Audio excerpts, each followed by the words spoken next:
Bonjour, je m'appelle Yota. Je suis plasticien sculpteur. J'aime à dire que je suis samplingteur urbain. Je fais de la sculpture, on va dire à partir de matériaux récupérés, comme la plupart des gens qui le font parce qu'ils n'ont pas d'autre choix. À part que moi, c'est vraiment un choix, une volonté d'utiliser le matériau récupéré pour ce qu'il est.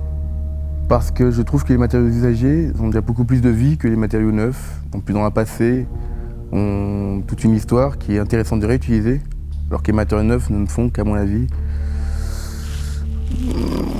complaire la personne dans ce qu'il est ou dans ce qu'il a envie d'être. J'ai fait un bestiaire, c'est le deuxième que je fais. Celui-là c'est plus un bestiaire on va dire aquatique, puisque ce sont des poissons que j'ai fait généralement, des poissons, des hippocampes, des pieuvres, tout ça. Tout le monde sous-marin. Parce que justement d'habitude les gens font des bestiaires mais animaliers, et je trouve ça marrant de changer un peu, de faire autre chose. Faire des poissons en exposition, je trouve ça... C'est limite kitsch, mais bon. Je voulais prendre justement un truc qui n'était pas fait, pas trop utilisé.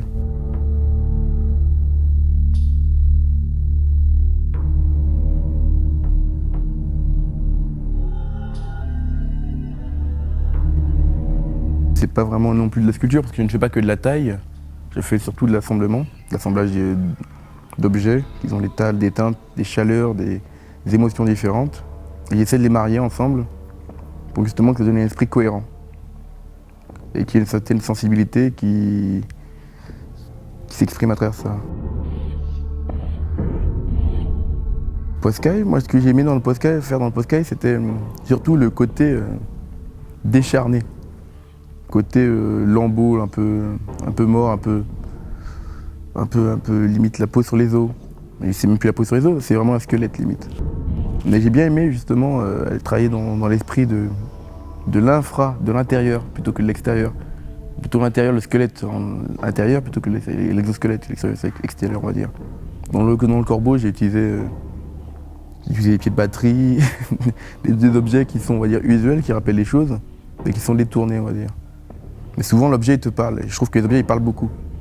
Et que c'est pour ça que j'utilise des objets utilisés déjà, ou des objets usuels même. Plus les objets ont des connotations on va dire, plus c'est intéressant d'utiliser cet objet-là. Parfois ça choque, parfois ça gêne, parfois c'est ouais, c'est quand même assez... Oui, j'aime bien aussi ce côté-là. C'est fait exprès aussi de ne pas forcément être dans le consensuel, de ne pas caresser les gens dans le sens du poil. J'ai pas forcément envie d'avoir un regard sur le beau, parce que déjà les gens ils savent pas vraiment c'est quoi le beau.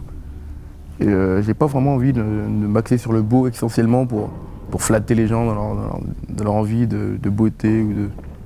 Moi j'essaie de faire un truc qui, à mon avis, me ressemble, qui est cru et qui dégage, voilà.